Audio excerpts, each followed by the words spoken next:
আমি যে সকল গাছপালাগুলির ভিডিও আপনাদের মাঝে শেয়ার করি সেই সকল গাছপালাগুলি এই বর্ষাতে কেমন আছে তো আজকে আপনারা দেখে নিন। আজকে আমি সব গাছপালাগুলি ভিডিওর মাধ্যমে আবারও শেয়ার করছি। তো বন্ধুরা, এখন এটা সেপ্টেম্বর মাসের শেষের দিকে, এটা সেপ্টেম্বরের 23 তারিখ আজকে। এই সময় প্রত্যেক দিন বৃষ্টি হয়, তো এবারও হচ্ছে, খুব বৃষ্টি হচ্ছে প্রতিদিন এবং সব সময় বৃষ্টি হচ্ছে, রোদের তো কোনো দেখাই নেই। তো এই সময় আপনাদের গাছগুলি অবশ্যই একটু দেখে শুনে রাখতে হবে যেন টবের মাটিতে জল না জমে থাকে। তো এই সময় মাটিতে জল জমে থাকলেই গাছগুলি নষ্ট হয়ে যাবে। তো সেই জন্য অবশ্যই একটু খেয়াল রাখবেন টবের মাটিতে যেন জল না জমে। এই যে রজনীগন্ধা গাছগুলি, এই গাছগুলিতে মাত্র একটি বাল্ব লাগানো হয়েছে এবং একটি বাল্ব থেকে কি পরিমাণে অসংখ্য চারা বেরোচ্ছে নিচের থেকে, এত পরিমাণে গাছ বেরোচ্ছে।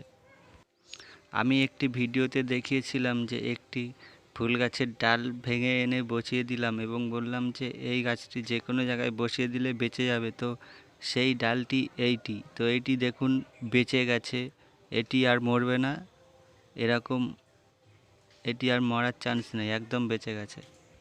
এই যে বহু পুরনো বেগুন গাছ, 2 বছর আগেকার পুরনো বেগুন গাছ, তো এই বেগুন গাছ যখনই অনেক বড় হয়ে যাবে তো তখনই নিচের দিক এই ওপরের সব ডালপালাগুলি ছেঁটে দেবেন এবং দেখবেন আবার নতুন শাখা বেরোবে এবং সেই নতুন শাখায় প্রচুর পরিমাণে ফুল আসবে এবং বেগুনও ধরবে।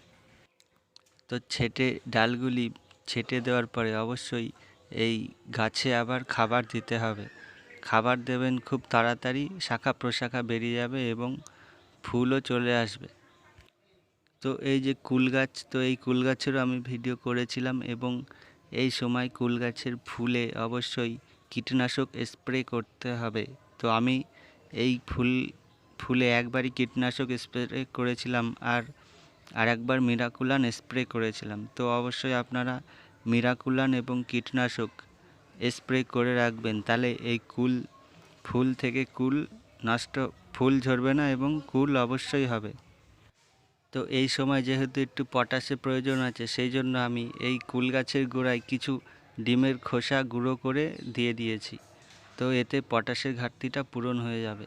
তো এই গাঁদা ফুল গাছগুলি দেখুন কতটি বড় হয়ে গেছে, সব ডাল কেটে কাটিং করা ছিল। তো এটি একটি ফুল গাছ, এই ফুলের আমি নাম জানি না, এটি মাটিতে হয়েছে। তো এটি প্রতি বছরই হয় আমাদের বাড়িতে, তো এবারও হয়েছে, দেখুন কত বড় হয়ে গেছে এবং বৃষ্টিতে এই গাছের ডালপালা ভেঙে গেছে, এত পরিমাণ বৃষ্টি হচ্ছে।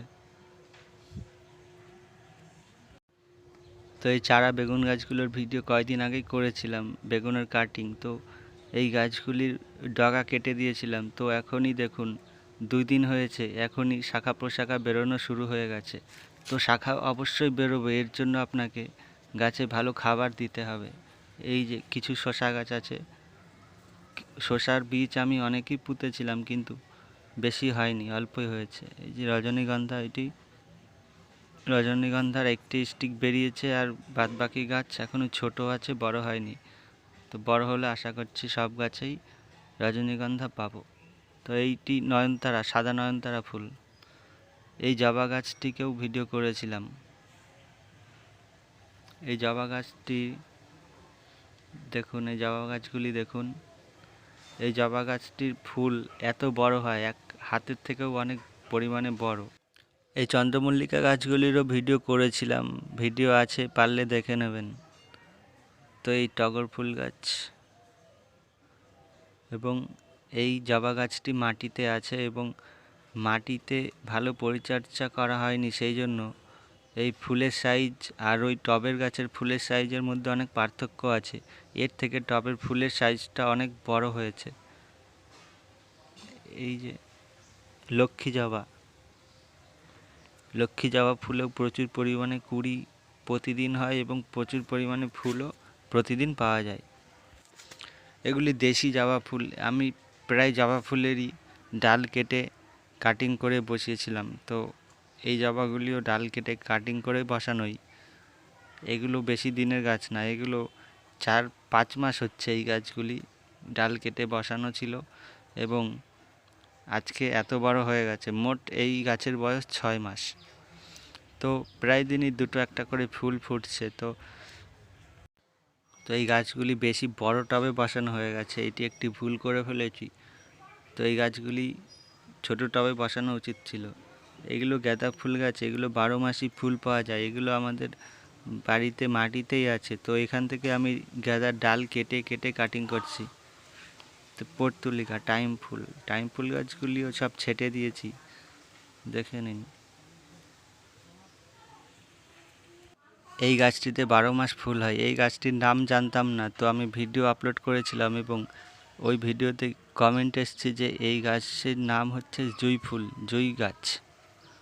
তো এই সাদা ফুল গাছটি দেখুন, সাদা ফুল গাছটি আমার বালতিতে আছে। তো এই যে কলমি শাকের ফুল, আশা করছি ফুল থেকে বীজও হবে।